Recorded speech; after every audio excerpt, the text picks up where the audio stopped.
En el vídeo anterior del canal vimos por qué la teoría que fundamenta el análisis técnico no es sólida y consecuentemente la propia práctica del análisis técnico tampoco lo es. Sin embargo, contra el análisis técnico se han vertido algunas críticas bastante famosas que tampoco tienen ningún fundamento. ¿Cuáles son? Atentos.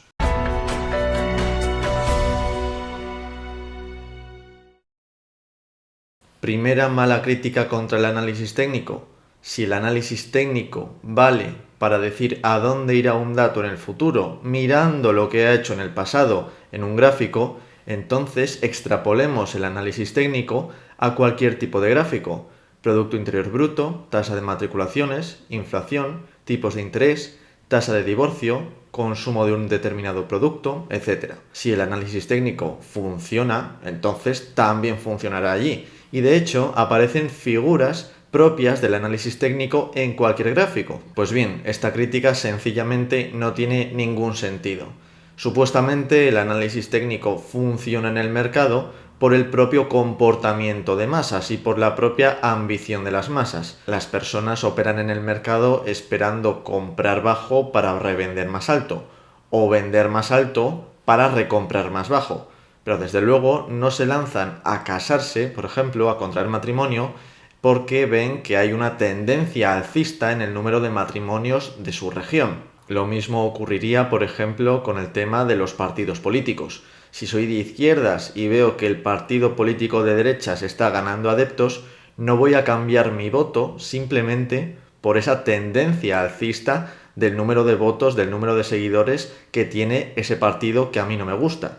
Y si soy de derechas, no voy a cambiarme de chaqueta, a cambiar mi voto al partido de izquierdas solo porque vea la misma tendencia. Es decir, no hay ningún beneficio ni detrás de casarse ni detrás del cambio de voto, pero sí lo hay en el mercado, y por lo tanto no tiene sentido que el análisis técnico, si funciona, funcione también en otro tipo de datos. Por ello sorprende que el análisis técnico se intente aplicar a otros ámbitos que no tienen nada que ver con los mercados financieros.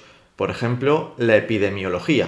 En este artículo, titulado Prediciendo la tendencia de infección del SARS-CoV-2, es decir, del coronavirus, usando indicadores de análisis técnico, se intenta anticipar los cambios de tendencia mediante indicadores de análisis técnico. Sí, como ahora hay menos gente contagiándose, yo me voy a contagiar menos o voy a elegir no contagiarme. Y esto se ha publicado en una revista científica. Ridículo. Mala crítica contra el análisis técnico número 2. La profecía autocumplida. La idea de la profecía autocumplida consiste en que si un evento acaba ocurriendo en la realidad, será porque la expectativa de los agentes, de los partícipes que han hecho posible ese evento, se basaba en que terminase materializándose. Es decir, si el análisis técnico pronostica que el mercado subirá o bajará, entonces las personas, si el análisis técnico pronostica que subirá, comprarán, y si el análisis técnico pronostica que bajará, venderán, provocando con esas compras o con esas ventas que efectivamente el mercado termine subiendo o que termine bajando. Esto significa que realmente el análisis técnico no es capaz de predecir nada. No puede saber si el precio subirá o si bajará, pero sí es capaz de movilizar a una parte del mercado lo suficientemente importante como para materializar esa profecía que al final se autocumple. ¿Y por qué esto es una mala crítica? Pues porque se basa en que todo el mundo está viendo lo mismo al mismo tiempo. Y algo así es prácticamente imposible. Esto sí podría pasar, pero en situaciones muy concretas. Por ejemplo, cuando una acción alcanza nuevos máximos históricos, esos máximos históricos, esos nuevos niveles del precio, son máximos históricos tanto para el que opera a corto plazo, con velas de apenas minutos, como para el que opera a largo plazo, con velas de días, semanas o incluso meses. Pero lo cierto es que el análisis técnico se puede aplicar, en teoría, en cualquier marco temporal: segundos, minutos, horas, días, semanas, meses y años. Y esto hace que haya analistas técnicos que prefieren el muy corto plazo, otros el corto plazo, otros el medio plazo, otros el largo plazo y otros el muy largo plazo. Y por lo tanto es imposible que todos estén viendo lo mismo al mismo tiempo. El análisis técnico puede mandar una señal de comprar a corto plazo a la vez que manda a otra de vender a largo plazo. Por lo tanto, el argumento de la profecía autocumplida o la crítica de la profecía autocumplida no tiene ninguna validez. Mala crítica contra el análisis técnico número 3. La hipótesis del paseo aleatorio. Barton Malkiel, un profesor de economía financiera muy famoso estadounidense, escribió un libro de cabecera titulado Un paseo aleatorio por Wall Street. En este libro, Barton Malkiel defendía que ni el análisis técnico ni el análisis fundamental servían para nada.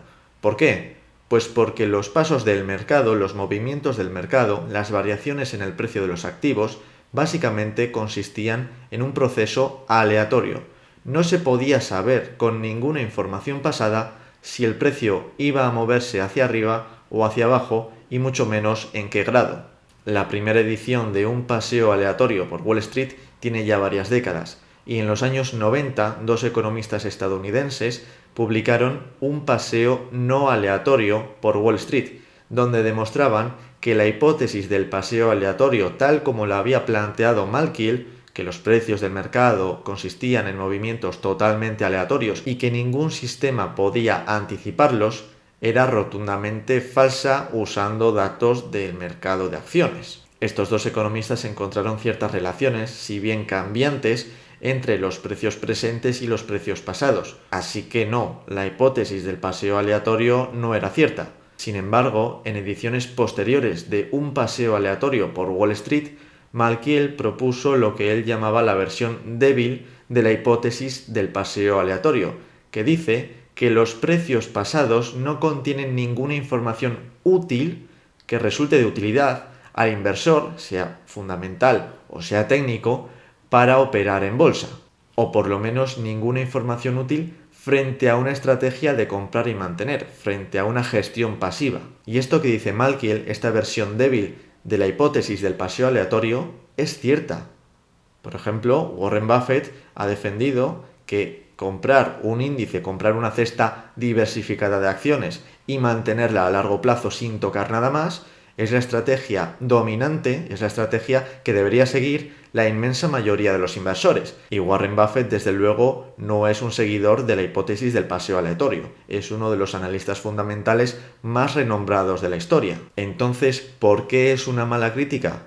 Pues porque esta versión débil de la hipótesis del paseo aleatorio no tiene absolutamente nada que ver con el paseo aleatorio. Así que críticas posibles contra el análisis técnico hay muchas, pero en concreto estas tres que hemos visto hoy, que son también bastante famosas, la generalización del análisis técnico a otros gráficos, la profecía autocumplida y el paseo aleatorio, aunque sea en su versión más débil, desde luego no constituyen buenas críticas contra el análisis técnico, y eso es algo que hay que reconocer. Al César lo que es del César.